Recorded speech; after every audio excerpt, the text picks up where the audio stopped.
Hey Arkansas 4-H, I'm 4-H State Ambassador Natasha Hightower from Independence County. Today I'm going to be giving you some tips on how to communicate professionally with email. I have created 2 example emails that we can look at as I read the tips that I researched. Tip number 1 says to have a meaningful subject line. Email 1 is successful because the subject line describes what the contents of the email are and persuades the teacher to open this email first. Tip number 2 says to keep the message focused. Your email should be organized into small broken up paragraphs like in email 1. The broken paragraphs help the reader understand the different points in the email. Keep your font professional, simple, and easy to read. Not something that is crazy.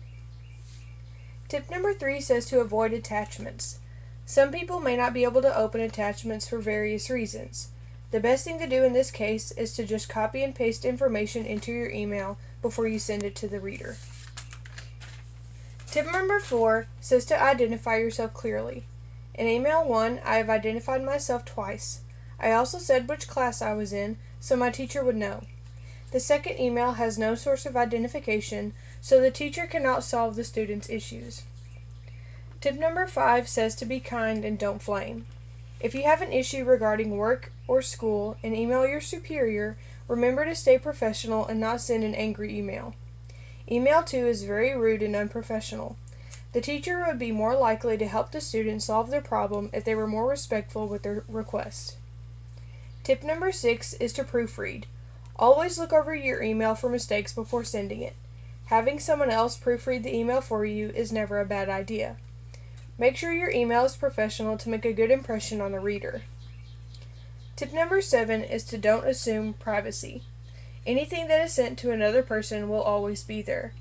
Make sure your email is not something that can hurt your reputation in work, school, 4-H, or any other life. Tip number 8 is to distinguish between formal and informal. Using abbreviations or emojis with friends is fine. However, when emailing someone of authority, the words should be spelled out completely and the tone should be professional, not sloppy. Tip number 9 is to respond promptly. When asking a question or making a request with an email, you should always check your inbox for a response regularly. Don't wait 3 or 4 days to check your email. It could be too late at that point.